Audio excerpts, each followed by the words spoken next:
welcome to this week's Inbound After Hours. We have got a very special guest today. We've got Hannah Fleishman from HubSpot, who's going to help us understand how to attract inbound talent. So hi Hannah, how are you? How's it going? Right, Hannah. I am great. Thanks for having me. I'm excited. I'm the inbound recruiting manager at HubSpot. So that is our very HubSpotty way of saying employer branding and recruitment marketing. So I run that program here. Cool, great.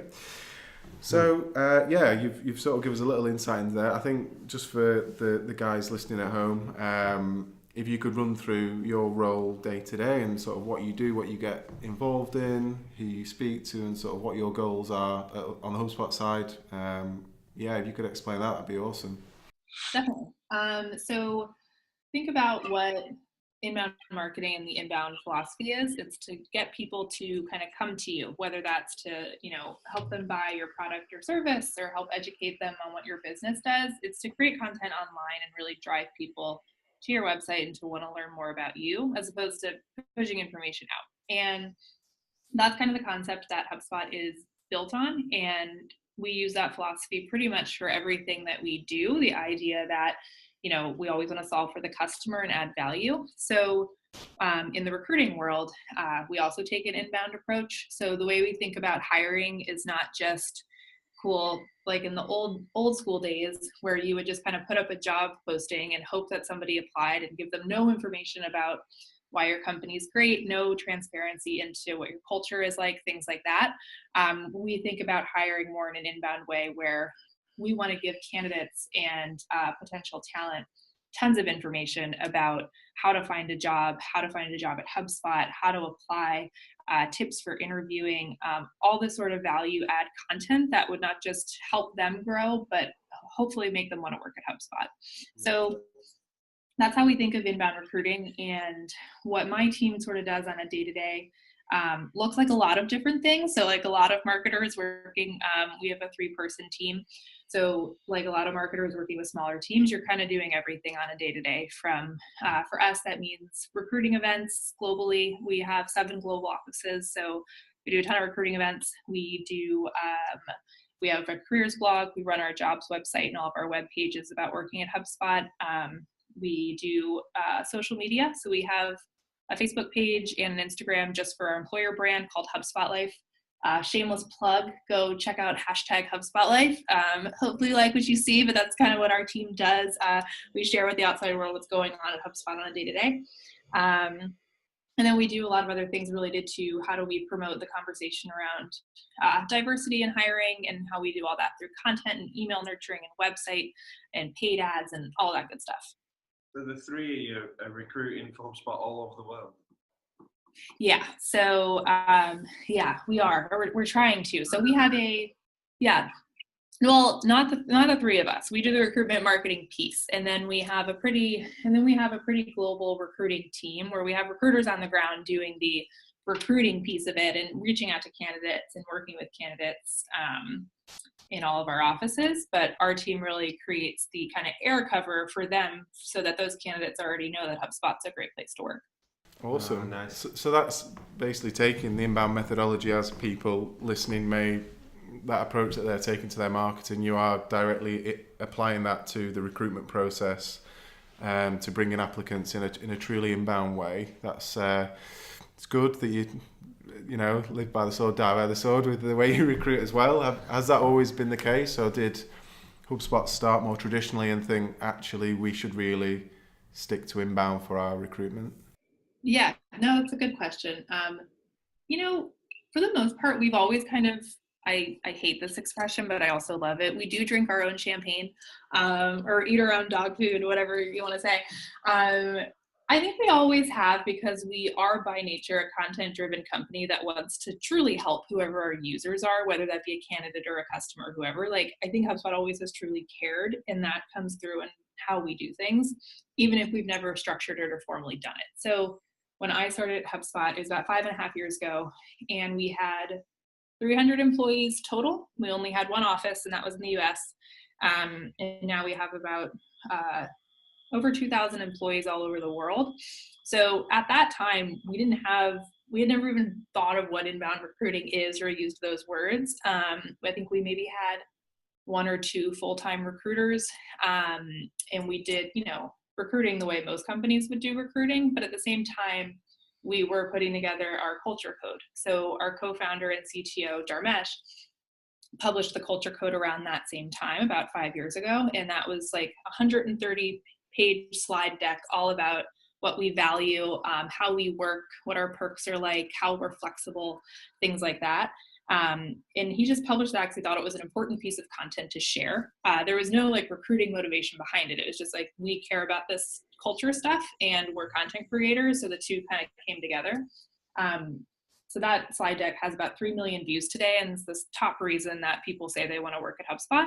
So I think we always take an inbound approach to things. Now we just have a structured approach around what the team looks like and what we do on a day-to-day. Awesome. That reminds me of something we said on a previous podcast. We were looking at inbound, like what is inbound and what is inbound blogging, those couple of podcasts. And something that came up was a lot of it's just common sense. And if you just naturally offering value like that as to your own employees, and then people can see it who want to become an employee, the synergy is like natural, isn't it? Yeah. Yeah, I think you're right, because and it's music to my ears to know that also sounds like common sense to you. I think we're always surprised how many, whether it's job websites you look at or stories you hear about candidates who apply for jobs and never hear back, or they get like a terrible canned response, like, a year after they applied and things like that. Like for us, it's also common sense that like, if people want to work with you or do anything with your business, like it's common sense that you'd want to help them solve that problem. But I think there are a lot of companies out there, and I would say the majority, who are still kind of catching up on the recruitment side of things with adding value there. Yeah, I mean, the common sense thing, I think from our site, and I think a lot of other sites, the About Us page is it's the second most viewed page on our website. So we've spent time getting pictures of the team on there, a bit of cultural stuff on there, about us as people, as opposed to, we're a great agency or whatever you may think you need to tell a candidate to impress them. Is there any way, how does HubSpot go about that? And obviously you've got a very healthy blogging ecosystem over there, but how do you go about translating HubSpot's culture, which is great, to candidates?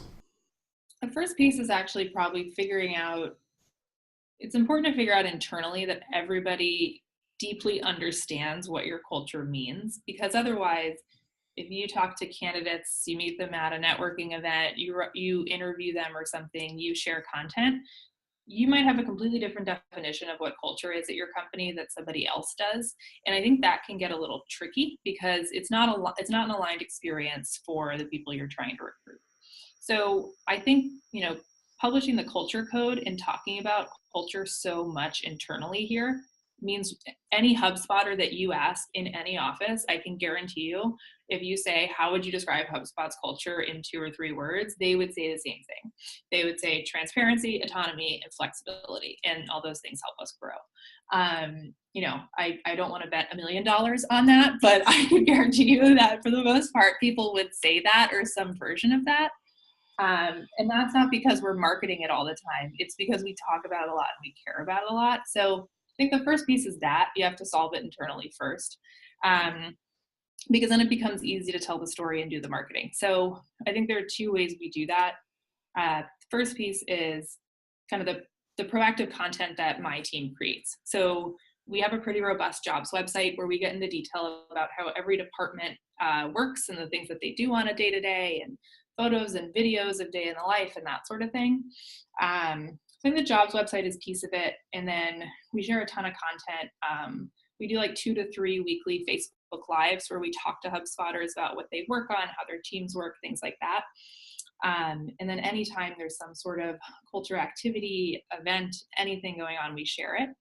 So that's part of it.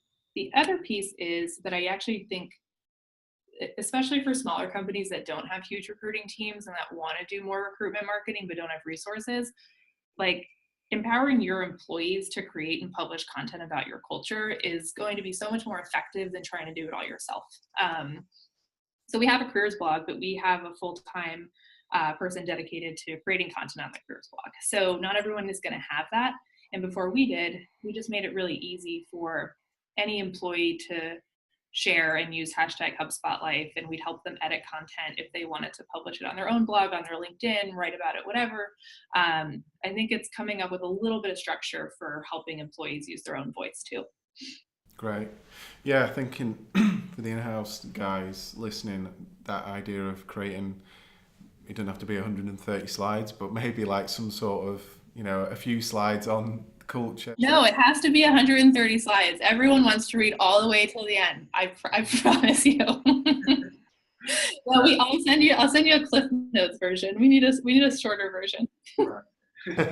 But I think we have core values, and company internal presentations. The first slide are those core values, and we just remind everyone what they are, and we use that in internal reviews and the way we speak to each other and grade each other sort of for any internal prizes or things like that. So I think just weaving it in, and it isn't just, it's great, it should be on the About Us page or on the website, but it's not just about that. And that, like you say, the organic internal sort of getting people to believe it and repeating that and getting the buy-in day to day is going to help the outward eventual, people sharing content and creating it. Definitely. What are your core values? I'm curious. The core value is to help each other. It is a test. We can edit this though. That's the beauty of it. This. No, so to help clients and each other grow is the one big the, one. the whatever you call it, the central one. Yeah. And then we've got be passionate but be calm. And that was be excited but not excitable, but we've simplified it a bit. Yeah. We've got that's also very tweetable. Yeah, we're thinking just always tweets and hashtags. We've got things like believe it, want it, believe in what you're doing. Yeah. Because we think if you're not believing what you're doing, you won't enjoy it, and if you don't enjoy it, you won't perform well. And then we do these, they're all part of a sheet where we have gets it, wants it, and capacity to do it in what you're doing. Things like hungry to learn, show that you're sort of trying to progress yourself. We know how quickly inbound marketing is changing, and content, SEO, all that sort of good stuff. So we really want. The last one's commitment to getting the job done. And then you put all those together, and you end up helping clients grow. Yeah, they all sort of end up. There's your culture code right there. Just anyone wrote that down. we'll put that down. No, we don't have that written down. But yeah, it's something we're trying to do more of. So it's I think once we can start getting people creating content internally as well, I think in-house teams who may be the only marketer that is responsible for content can still encourage people to share their thoughts and get some sort of like co-branded stuff done, get a sales team and people involved too. It's interesting what you said, Hannah, about showing the events that are going on, stuff like that. We're undergoing a big recruitment drive for the past few months or so and throughout this year, and getting involved in interviews. It's amazing how many people have said, I love what the office culture, what it looks like on Facebook and Instagram, and all we're doing is posting the odd picture like every now and then of stuff that's going on, but it's Perry's fed back, who's our HR director, she's fed back that people have said that's notably why they've applied. They can see inside the company and get to know people a little bit. It's a huge impact. I'm sure you guys, the little things which you may not have put tons of work into doing, just the odd tweet or a quick picture can make all the difference to people. And it's only stuff like happy birthday for Andrew, like we've got cakes because it's Andrew's birthday, and we don't think much of it, but it's come for the cake. Well, that's the thing too, because like you said about common sense, like to us that seems like it's obvious. Like of course we'll share photos of the office and take the odd picture and Facebook and stuff, but candidates I think appreciate it more than we probably realize, because so many companies do not do that, and they feel like they don't have an inside look that way. But yeah, it's funny too about that. I think for when we first started the inbound recruiting team here, it was almost 2 years ago now, when we kind of put structure around it. And I think we had this idea that, HubSpot was, a growing company and we had more sophisticated marketing. So, our employer brand needed to be, like really slick graphics and all these like high res photos stuff and all this sort of thing. And the more that we started creating content from employees and doing like an employee takeover on Instagram, for example, like people just want like raw stuff to feel like they're there. Like it actually, and it's great too if you don't have as many resources, because you don't really need to hire people. You don't need a designer. Like you don't need a professional photographer. You just need someone with a camera most of the time to show what that looks like. I think we've got Paul and his iPhone, which has worked wonders for us. And just, it's natural though, isn't it? Like say, it's just someone who's available to snap away, and that regularity as well, and letting people know it isn't just, it's the one a month. We remembered to take that picture. And if it's too polished, that's not telling you anything anyway, is it? Because it's not. It's obviously not documentary. You can tell, can't you? Definitely. On that sort of idea of how conveying culture and getting that across externally, if you're looking internally, I know you guys have got a lot of, you've got some remote workers. We don't have any actually yet, but how do you go about getting people into a culture of a place they are not at day to day, if ever? Is that something you've had as a challenge, and conveying that and keeping that?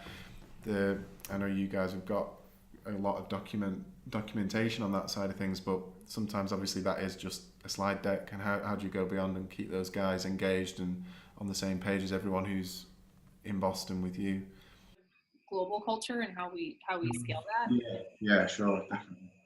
It's a really good question. I think the autonomy piece is huge to begin with. It's the autonomy and the transparency, I think, because we don't think of culture here as a like federal level thing that everybody needs to like operate this way and like put this on the wall in the office and every office needs to have this poster type thing. I think our, like, if it's a federal versus state type thing, it's like federally we have these values that everyone believes to be the true core values, and everyone has bought in on that and they know that. What that looks like in practice might vary a little bit from office, and like you kind of have to be comfortable with that, and that's not a problem. Like if people embrace it and do that in their own way, I think that's a good thing. So what we do is, so we have a culture team here. That's part of the team that I'm on. We have 2 full-time people in Dublin, in our Dublin office, and then there are about 9 or 10 of us here in Boston. And then our office managers are also kind of culture counterparts in our APAC and Berlin offices. And like, there's just so much transparency and idea sharing between like, hey, we did this like cool activity, or there's this like free event coming up in this city that you guys should all attend, or here's one way to host this or dial into this. There's just a lot of idea sharing, I think, and we do a pretty good job of that and being transparent about what people like and what works. So I think the fact that we have a big culture team who is actually proactively thinking about not just, how do we make our HQ office great, but how do we make every office great in a way that feels like, local to them. We think about that pretty proactively. Awesome. Because I can imagine you've got offices all over the world, and a good culture in that office is going to be different, isn't it, for that country's culture itself and the way that people are expecting to work, and everybody works differently. So yeah. Yeah, I mean, I think my favorite, I spend a lot of time in our Dublin office, both personally because I love Dublin, but also because we have a growing team there and a lot of recruitment needs there. But like in the US, team building is a lot more like high-fiving and like that kind of thing. And then when I come to Dublin, people are like, you guys high-five too much. Like it's all about like awesome, like this sort of thing. And it's just like cultural nuances that like you have to keep in mind, because like the way that you celebrate things or talk about things or write about things culturally is not always going to resonate. Wait till you get an office in Lancashire where we are. Oh God, yeah. You're not allowed to shout about good things up and in high five each other. Yeah, hidden up in the hills. Yeah, no, it's it's very different up here, isn't it? But so, what's next for HubSpot in terms of culture and new things that you've got planned? How are you expanding the team? What's going to happen, and how are you planning on managing that this year? Yeah, good question. A big one. Yeah. What are you Yeah, gonna no, it's something I think about a lot, and if I didn't, it's good you asked me because I should. So remind you? Start with this afternoon. Yeah. the way I think about our inbound recruiting team is I very much think of last year and the year before that as like if you were a startup, you would have been a like seed stage startup with like no funding yet, like scrappy, just getting started. That was the year when I was a team of one, and I partnered with recruiters and we tried absolutely everything. Like, what are the low hanging fruit pieces of content we should have that we don't have? Are we using social enough? What should we try? We just did everything. I would say this kind of past year, we grew the team. There are 3 of us now, and we're much more strategic about choosing what works and what doesn't, and not just doing everything our recruiting team could use, but just focusing on the problems that are most immediate now and the ones that are going to help most long term. So, for example, we know that hiring for diversity is something that all tech companies struggle with, and it's something that's top of mind for us. That doesn't mean we're just going to write a blog post about like we care about diversity. Like, we need to make like thoughtful contributions and thoughtful considerations about how we not only do that internally and set people up for success internally, but how does our team then tell that story externally, not just for the next year, but a couple years. So I think now we're getting more strategic about both what channels we use, but also what stories and topics we choose to tell and what matters.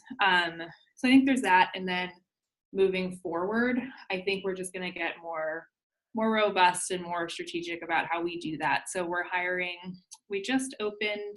opening next week a role on my team to focus purely on PR. So we're going to hire a PR manager just for culture.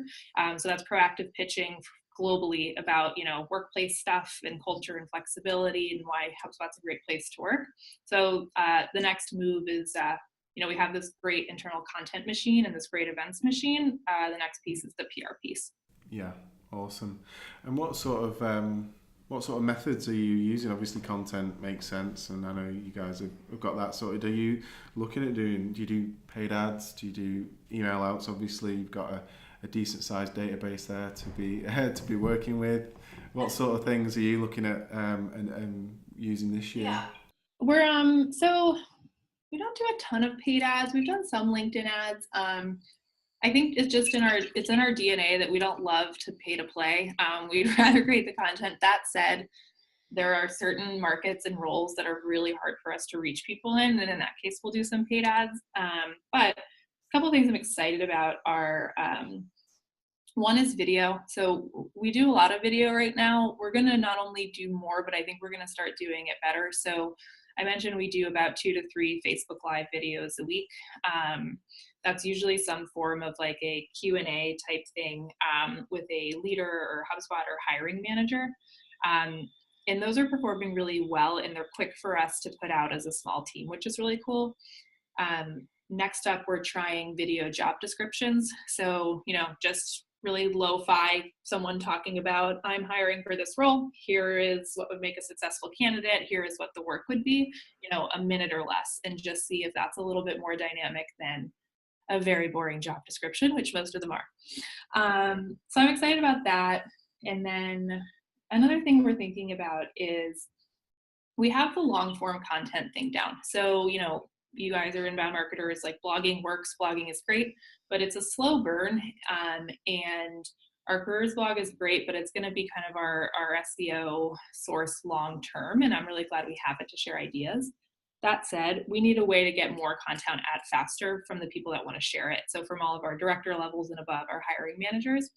So we're experimenting with short form content on LinkedIn, and we're finding it performs a lot better. So we've been working with our sales managers because we're hiring a lot for sales right now, where we give them a prompt every week. They write 150 words or less. We edit it very lightly, and they just publish it as a LinkedIn status update. And some are getting, I think one of them got 60,000 views in under, 5 days.